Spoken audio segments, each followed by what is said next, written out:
Bienvenue sur Affaires courantes. Aujourd'hui, on plonge au cœur d'un drame politique qui a secoué Bruxelles. Une histoire qui oppose des agriculteurs en colère et des géants de l'industrie. Imaginez, le 9 janvier, après un quart de siècle de discussion, un accord commercial absolument géant entre l'Europe et l'Amérique du Sud a enfin été approuvé. On parle de créer une des plus grandes zones de libre-échange de la planète.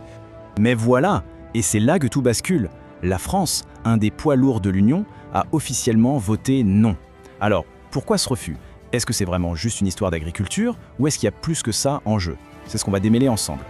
Bon, avant toute chose, c'est quoi exactement cet accord Mercosur dont tout le monde parle? Pour faire simple, le Mercosur, c'est comme un immense club de pays d'Amérique du Sud. On y trouve le Brésil, l'Argentine, l'Uruguay, le Paraguay. Leur but, c'est de commercer plus facilement entre eux et surtout avec le reste du monde. Cet accord, c'est leur porte d'entrée vers l'Europe.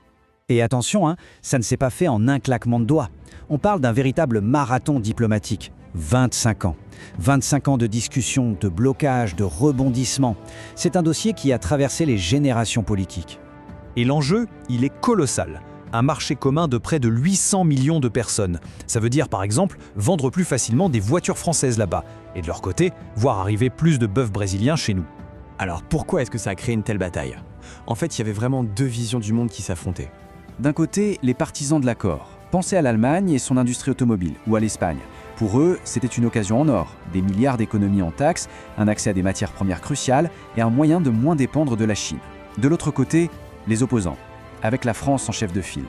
Leur crainte, une concurrence déloyale pour nos agriculteurs et des risques énormes pour l'environnement, comme la déforestation de l'Amazonie. Et un des arguments chocs des opposants, c'était l'impact économique. Les études le montraient. Pour l'Europe, le gain serait minuscule. Une croissance de juste 0,02% du PIB d'ici 2040. Autant dire, une goutte d'eau. Mais pour les agriculteurs français, ce n'était pas que des chiffres sur un écran. Ils voyaient cet accord comme une menace directe, une menace pour leur survie. Et ils ne sont pas restés les bras croisés. La veille du grand vote, ils sont passés à l'action. Des tracteurs en plein cœur de Paris, bloquant les routes autour de la Tour Eiffel et de l'Arc de Triomphe. L'image était puissante. Leur message était limpide.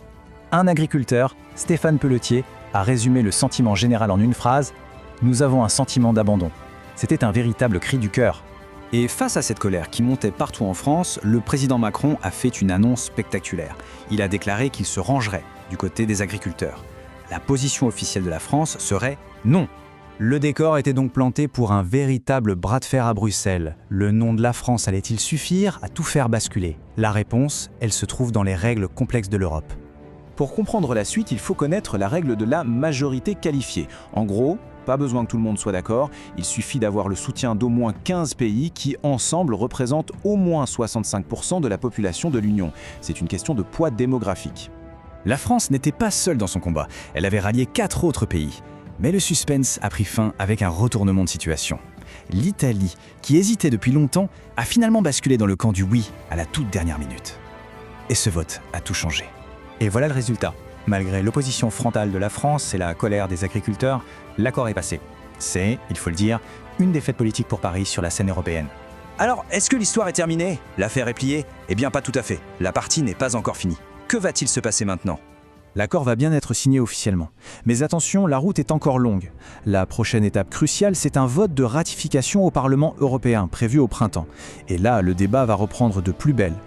Au final, on en revient toujours à cette question centrale. Cet accord est-il une chance économique qu'on ne pouvait pas laisser passer, ou est-ce un pari bien trop risqué pour notre agriculture et pour la planète?